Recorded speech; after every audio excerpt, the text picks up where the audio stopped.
எப்படி என்றால் என் தாயாதியாக துரியோதனால் வஞ்சிக்கப்பட்டு என்ன செய்தால் அந்த எப்படி அந்த கௌரவியா சொல்லக்கூடிய 101 பேர்களாலே வஞ்சிக்கப்பட்டு எப்படி என்ன செய்தார் துரியோதனன் தெரியுமா? என்னுடைய குலமான பட்டது மதியாக சந்திர குலம். அந்த சந்திர குலமும் அது எப்பேற்பட்ட குலம் தெரியுமா? ஒடியா சொல்றான்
சந்திரனும் பாட்டானாகும் அறுவை எந்தன் தாரகையால் பாட்டியாகும் சுந்தரேசர் எந்தன் தந்தை பாண்டுராஜன் தோகை தம்பி தோகை குந்தா தேவி எந்தன் தாயுமாகும் குணமலைத்த தமைய தர்மராஜமாகும். அப்படி இருந்தாலும் நந்த கோவிந்தன் எனக்கு தாய்மாவாகும். அப்படி மதியாக சந்திர எப்படி மதி என்றால் என்ன? இந்த உலகத்தில் இல்லை போகக்கூடிய மதியாக சந்திரகுலம், சசிகுலம், குருகுலம், வெண்ணிலா குலம். அப்படி அந்த முள்ள சந்திரா இருக்கக்கூடிய பாட்டனாகவும் யாருக்கு? பாண்டு மகாராஜனுக்கும் குந்தமா தேவி மாத்ரா தேவிக்கும் 5 ராஜாக்கள் பிறந்தோம். 5 ராஜாக்களை மூத்தனா ரம்யா தர்ம மகாராஜன் 1, பீமன் 2, நகுல சகாதேவன் 3, ஆக மொத்தம் 5 பேர். எத்தனை பேர்? கம்யூனிட்டி போய் விடுறியா? என்ன சொன்னாரு? தருமர் 1, பீமர் 2, நகுல சகாதேவன் 5ன்றாரு. எப்படி?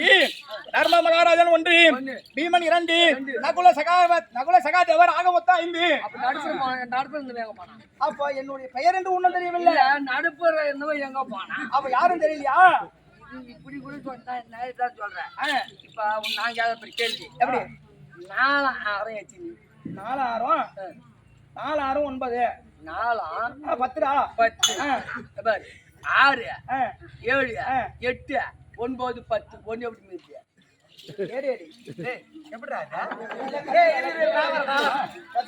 ரொம்ப நாளா கணக்கு தெரியாதான் நீங்க ஏமாத்தி போடுறீங்க. சொல்லு கணக்க. 6 4 8 6 4 10 10 வரல 10 10 6 4 10 10 6 7 8 9 10 1 எப்படி?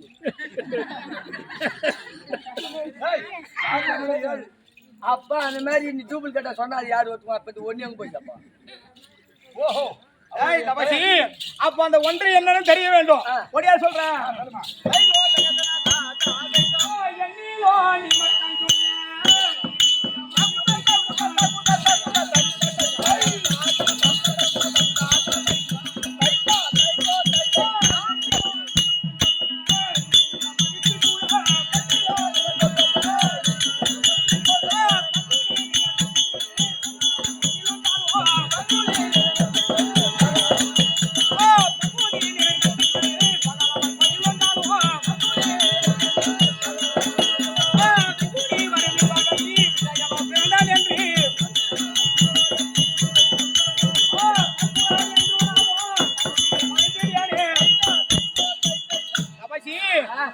என் நீரோ நிமித்தம் சொல்ல அப்ப இனி நீரோ மகிழ்ச்சி கூற பங்குனி நிறந்த திங்கள் பகலவன் பயிலுங்காலும் அப்ப வெங்கூனி வருதில் வாகை இந்த விஜயனோ பிறந்தான் என்று பற்குணான் என்று நாமோ நான் தகுதியில் படைத்திட்டேனே அப்படி சொல்ல முடியாதான்.